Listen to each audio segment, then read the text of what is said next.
Anyway, around Christmas time or whatever, started putting up decorations and lights and whatnot. And you know that problem? Turn the lights on. And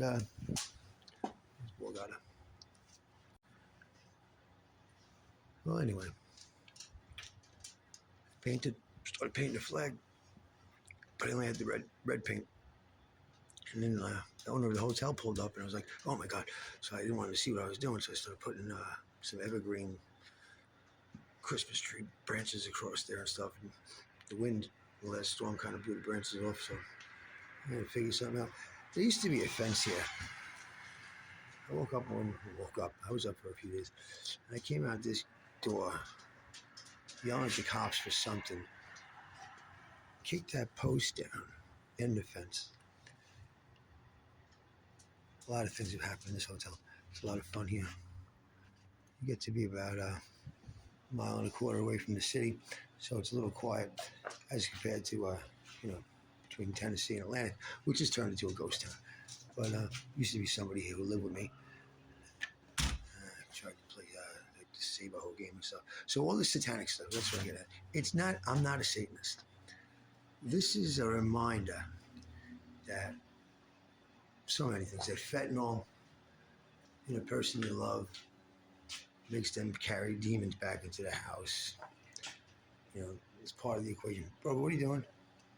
Bro, what you got? That's Prince. When I lost the spa, I was, say wealthy my whole life, but I always had money, and I never did nothing I didn't want to do. I always was doing what I wanted to do, whether it was on the ocean or in the bay or playing. I played pimp down here for a couple of years, but high-class pimp. I did the advertising for all the massage parlors, like $3-4 grand a week, and I just stayed in the casino and gambled. 7 years of my life I spent in the casino. Anyway, when I got down to this ghetto, I didn't even know. I just thought there was a boardwalk and some casinos, and the people that I saw on the street as I passed by in a taxi or a jitney, I just assumed that they were just people, and they give it much mind. If you weren't in the casino, I really didn't talk to you. But if you asked me for $1, I'd give it to you. If I was walking down the block in a casino, I'd be, hey, you got $1? I gave them out like they were candy, because it's nonstop. You got $1. There's a point to this story. The Satanist stuff. I'm not satanic. But we're going to talk about it a little bit here and there. A lot. Because that is real. People that may run us are in fact satanic, aren't they? And if they're not, they got some explaining to do, because I don't know why we can't bury an abortion. Not that I've ever had one. But why aren't there any abortions underneath gravestones? There's a lot of questions. But as we spiral into, well, maybe you don't see a spiral. Maybe you think everything's just fine. They legislated pedophilia about 1.5 years ago in certain states. They've legislated post-mortem, what do they call that? There's a word for it. It's slipping my mind right now. Where you have the baby and you have like 6 months in Alabama to decide if you want to kill it. That's satanic. And let's go back to 2017. Google it. There was a big statue of that thing called Baphomet.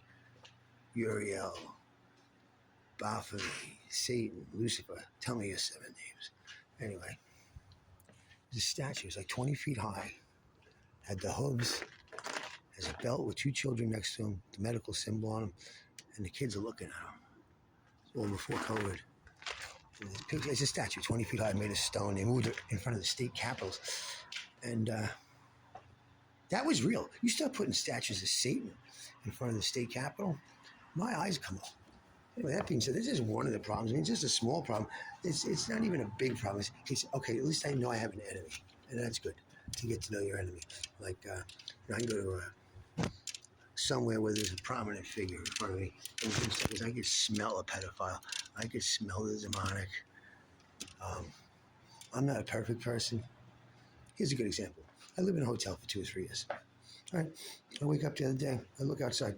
There's a sack, plastic sack with a rubber band on it. And I'm like, that's got to be something like confectionery sugar. And it wasn't. Well, it caused panic in Needle Park. Everybody was wondering, where to go? What is it? Did anybody see it? Did anybody pick it up? Well, I don't know. I didn't say nothing. A day or two went by. Somebody looks like me apparently gave it all away in the city. Just gave it away. Anyway, that cat who dropped it, he's a nice guy. So instead of leaving him wondering, like, where'd my shit go? About a day or two later, I said, hey, brother love, you dropped that shit. Somebody found it. I don't want to give the expletives on the internet. And pay more attention. What else can I say? Wasn't nobody else in this city giving it back, right? Oh, anyway, the guy who looks like me picked it up, took it in today. He says, listen to me, whatever that was worth, I'm going to get us some Bitcoin. A little bit of money coming in here soon from property sale or something. Whatever the case is, I haven't been in Bitcoin in 2 or 3 years. It's time to get back into trading. I used to trade on margin, and I did some 2,700% moves. 2 or 300% was nothing. Sometimes in a day. And what's margin? And what's shorting? And what's going long? I mean, you might know a little bit about it, but I knew nothing. I was self-trained. A chat group. I was called Milok Coins. Before Bitcoin got well known, I was selling it what they call the peer-to-peer market, and basically like the Craigslist of Bitcoin. Take a payment method like TD Bank, cash money, and there was everything in the world that had money would be like TD Bank. See Milok Coins on top, the cheapest in the world. I'd be 12% over cost, and you just you'd be listed in the cheapest price first. Nobody sold it for less than 15% more than it was worth, right? So sometime around when Cash App started to come out, that was the end of the rainbow. It's about 2016, 2017. It became easy to get Bitcoin. Still there's people that don't know how to get Bitcoin, but there's no markup on it like I used to get. I used to get 30% on Cash App. You want $100 worth of Bitcoin? You hit a button with me, right? Milok Coins. Trade opens up. I'm driving. I hit it. The money goes in escrow. Paxful is the company. They held the money. I tell you, we start texting back and forth. Send me, the price says 0.30 over cost. And you would know what that means, and you'd send me what I told you. Would say $100. It would calculate on its own. Say you owe me $128.50 or whatever. My price might have been 28%, 27%. You move the percentages around to stay on top of the list. I was on top of the list. My phone jingled and jangled all day long. I would stop selling. I'm not going to say the numbers. I would stop selling at a certain point in the day because I just didn't know what to do. I'm like, at some point, this might become taxable. Yeah, blockchain. Permissionless banking. No, not really. Blockchain. When you hear those two words, what do you think of? Blocks, chains, slaves. Yeah. In the end times, cashless society. Before I go, because it's getting near the end of the rainbow, Satoshi, the man who supposedly invented Bitcoin. That's pretty funny, Rothschild. Oh, Satoshi. Nah. You guys have owned money since clamshells in Manhattan. Anyway, going off on a tangent. What was the purpose of the United States government? To protect and enforce the borders. That's it.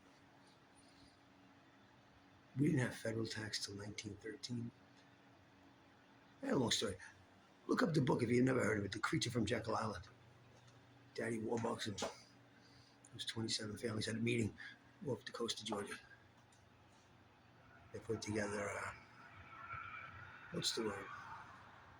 It's been so long since all the research. It's basically leveraged banking. Whatever the amount of money the bank had in the bank, they were allowed to borrow 10 times that amount. So if the bank had $1 million, the Fed would give them $10 million. When I say the Fed, that's the code name for the global bank. They call it a Fed, but it really comes from European bloodline. Before I go, Transylvania. You've heard of Count Dracula, right? Well, his name was Vlad the Impaler. And he's a real person. And he's related to Prince Charles. That's that magical bloodline that somebody killed Princess Diana. I guess she found out because they found Margaret Thatcher, the Prime Minister before Margaret Thatcher. He was arrested posthumously. I don't know, I didn't say that correctly. After he was dead, they basically put a case against him. Nobody even cares. Nobody remembers. The Prime Minister was convicted of pedophilia and murder.